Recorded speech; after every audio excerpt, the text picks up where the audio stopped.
Hola, podemos observar en esta diapositiva las distintas fuentes de información que emanan de las propias entidades locales y que todos los ayuntamientos en mayor o en menor medida generan. Esta información creada en departamentos independientes suele quedarse, sin embargo, en esos mismos ámbitos. Se trata, pues, de coordinar y armonizar estas fuentes para una mayor eficacia en las funciones de gestión, comprobación e investigación. Si bien cada ayuntamiento plantea su propia organización, podríamos hacer referencia a los siguientes órganos o departamentos de los mismos de los que emanan información tributaria. El órgano de gestión tributaria, en el que se realiza la elaboración y mantenimiento de los distintos padrones fiscales que gestiona la entidad local. El departamento de licencias de la edificación para la tramitación de las obras mayores o menores. La propia actuación de la inspección urbanística es generadora de información tributaria. Licencias de actividades que controlan la existencia de las actividades económicas realizadas en el ámbito del municipio. La propia Policía Municipal, en la que se tramitan expedientes, autorizaciones o sanciones a bandos por la ocupación de la vía pública con mesas y sillas, barras, contenedores, etc. Y entre otros, Consumo, cuya labor fiscalizadora de las actividades, en este caso comerciales, generan numerosa información que puede ser muy útil en la gestión tributaria.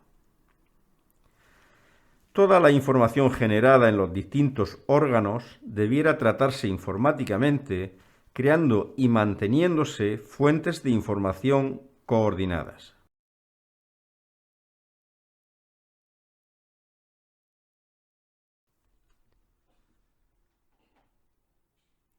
Nos encontramos ahora ante las distintas fuentes de información externas, es decir, que son generadas por entidades ajenas a la propia entidad local.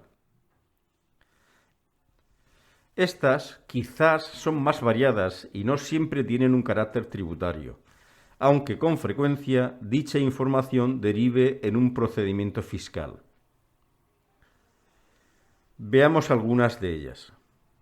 Los notarios, conforme al Real Decreto Legislativo 2 de 2004, tienen la obligación de remitir a los ayuntamientos una relación de los documentos autorizados firmados por estos, relativos a las transmisiones o constitución de derechos sobre los bienes inmuebles.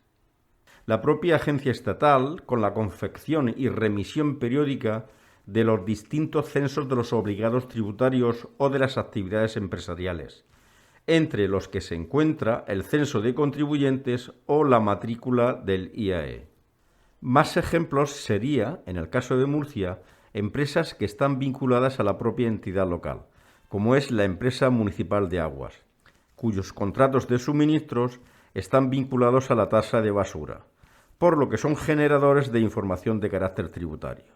Tenemos también la Dirección General del Catastro como entidad externa al ayuntamiento, que además de informarnos o de remitir los ficheros periódicos para la conformación de los padrones del IBI, nos facilita un fichero de texto denominado FIN que nos permite conocer y procesar todas las variables de la información de un solo inmueble, es decir, los distintos titulares y derechos que lo conforman, tipo de local del que se trata, los usos, superficie y coordenadas geográficas, así como los distintos valores catastrales que tienen cada uno de ellos.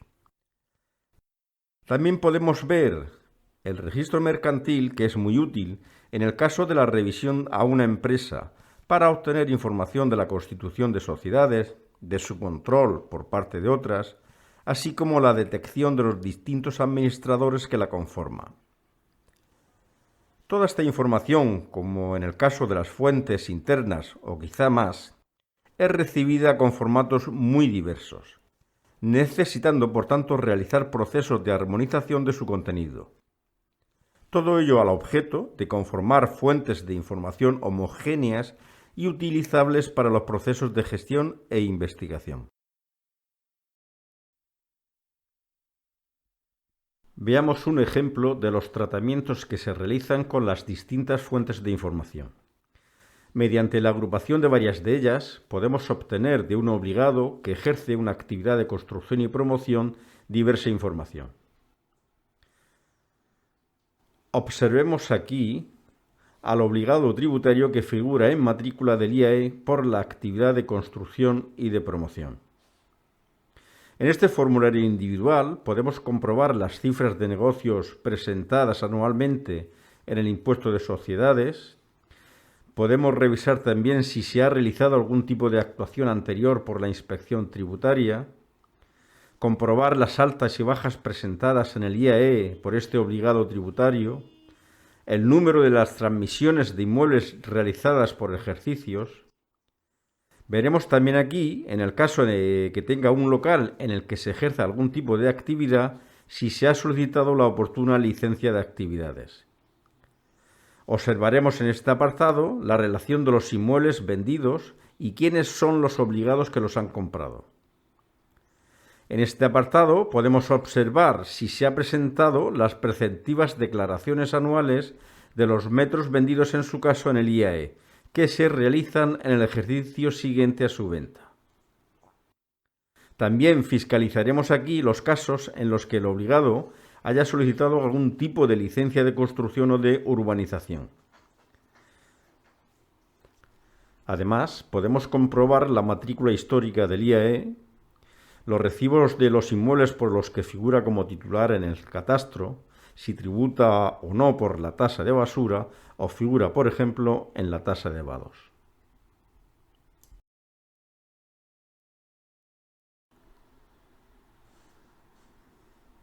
También, mediante el cruce de otro tipo de ficheros, podríamos detectar posibles transmisiones de inmuebles a título oneroso o lucrativo no declaradas en el impuesto sobre el incremento del valor de los terrenos de naturaleza urbana.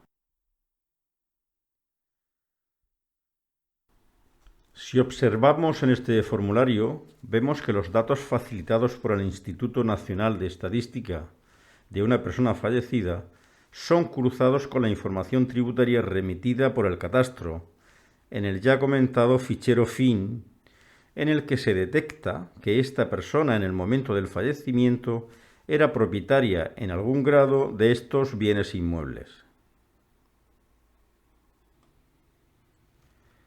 Esta otra fuente de información viene de los propios órganos de gestión local, para detectar si efectivamente los obligados tributarios han presentado o no las oportunas declaraciones referidas al impuesto. Aquí también tendríamos un cruce de la información facilitada por la Agencia Regional Tributaria sobre las declaraciones en el impuesto de sucesiones y cuáles son los bienes declarados en su caso con motivo de la transmisión. En este apartado tenemos una somera información de las ventas o adquisiciones históricas realizadas por el fallecido. Datos que son facilitados en el fichero periódico que nos remiten los notarios anteriormente ya comentado. En definitiva, es otro ejemplo con el que mediante la utilización de las distintas fuentes de información podemos obtener datos que nos lleven o deriven a procedimientos fiscales.